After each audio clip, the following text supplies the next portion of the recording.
I like board games. I guess any game that doesn't involve me getting up and moving around I'm a huge fan of. Also, since I'm bad at everything and don't like playing games against someone who's better than me, I really love the games that don't require any type of skill, like the game Chutes and Ladders, which I just learned today has another name called Snakes and Ladders. And I'm going to call it that instead, because I'd rather draw snakes than chutes. In Snakes and Ladders, you have no free will. You're at the mercy of a single dice, and I love it. While I was looking up walkthroughs for Snakes and Ladders, I quickly learned that this game was made for preschoolers, which is probably why it's so simple. Or how about the game Sorry, which is the most unapologetic game I've ever played. There's some strategy in that game, but most of the time you're just getting revenge on the players who've wronged you. And the creators of Sorry knew this because the tagline of the game is, Sorry, the game of sweet revenge. Which, if you think about it, is a pretty funny oxymoron. Aha!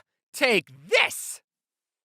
Sorry. I know how to play chess, but like most things, I'm not very good at it. Unless I'm playing against someone under the age of 4, I don't want to play that game. Because it shows everyone how bad I am at planning ahead. That's a game that's 100% strategy-based. It's like the IQ test of board games. Beating someone in chess will put you more ahead academically than anyone with a Harvard degree. And you'll get more babes. However, there is one exception, and that is, it's okay to lose at chess if you're playing against a computer, even if it's on easy mode. Computers are way better at planning ahead than anyone, because I don't know how, but a human made a computer that can beat the world's best chess player, but the creator of the computer can't beat the world's best chess player. So I guess that means it's game over. We tried our best, but we've peaked. Whenever you beat a computer in chess, it was going easy on you. Imagine if we made a computer that could beat the world's best Snakes and Ladders player. I would pay money to see a Snakes and Ladders championship.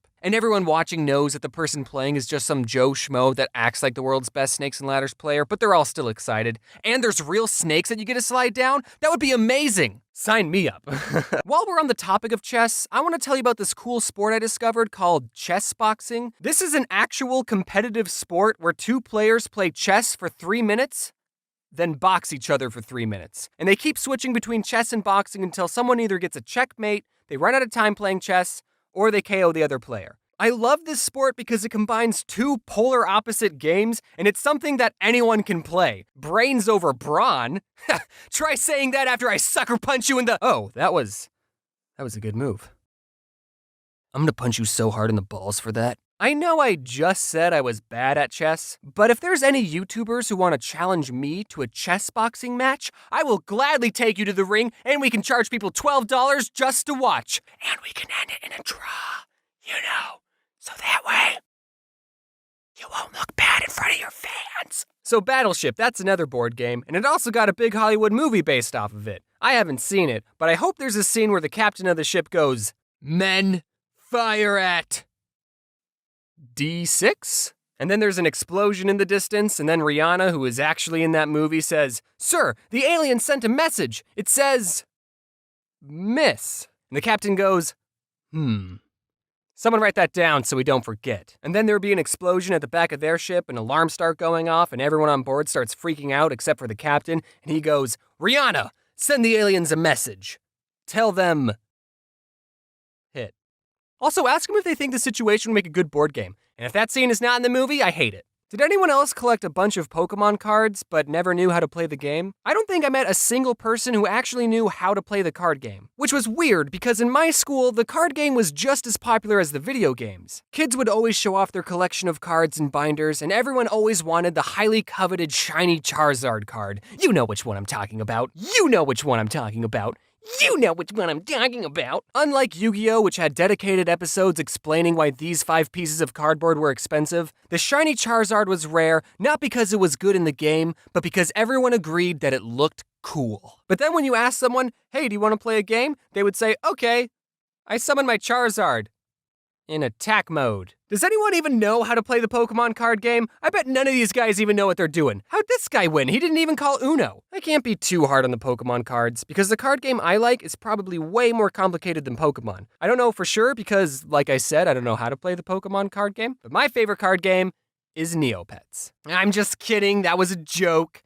Kind of. I did actually own a lot of Neopet cards. I don't remember exactly how to play. I do remember you have to get 21 points to win, which got me into playing blackjack, but it's okay that I don't remember how to play, because no one else is playing this game. I wanted to find some footage of a Neopet TGC championship, only to come to the disappointing realization that no Neopet championship exists, which is sad. So if there's any YouTubers watching who want to fight my Scorchio, square up. Okay, but for real, the card game I like the most is Magic the Gathering. And fun little factoid, all 3 card games I've mentioned were created by the same company, Wizards of the Coast. Hey, is that a Monopoly reference? I've been playing Magic since 2007, and back then the game was a lot more simple. Look at some of these more recent cards. First, see how many words are on them, and if we flip them over, they merge into an even bigger card. What? If you showed these cards to my 11-year-old self, I would have lost my marbles. My favorite thing about Magic is when Dick Garfield, was first creating the game in 1993, he didn't really have an accurate way of testing the cards to make sure they're all fair and balanced, and he ended up creating some of the most overpowered cards in Magic. And players today refer to these cards as the Power 9, because there were 9 really good ones, which is why every single one of them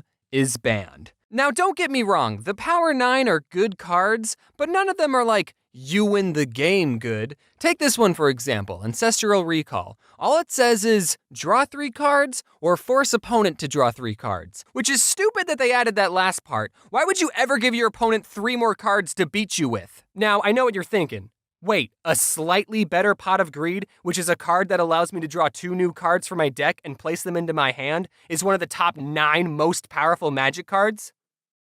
Yeah, Pot of Greed is banned too. Games play such an important role in childhood, and here's what they all teach us. In Magic, if you're really good at what you do, no one will invite you to their tournament. Monopoly, white collar crime is okay. Battleship, just guess and check. Snakes and ladders, if you see a ladder, climb it immediately. And no one cares about Neopets. Now, if you excuse me, I have to show this prison guard my coupon I have that lets me get out of jail anytime I like. And when all is said and done, I thought to myself, what can I do to help strengthen this weekly tradition of family game night? So I decided to create my own game based off one of the most scarring events of my childhood. Many of you might recall the traumatic experience my sister and I had with Harry the Moth, and to help me cope, I decided to immortalize this memory by turning it into a card game.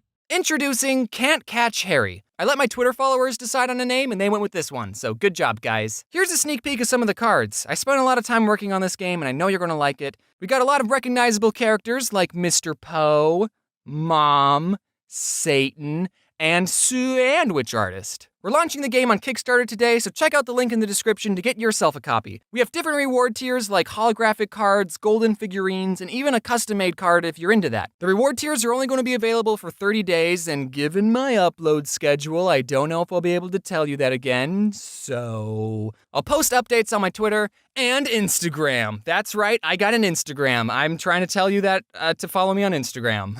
Thanks for watching, and that's how we're going to segue into the end card.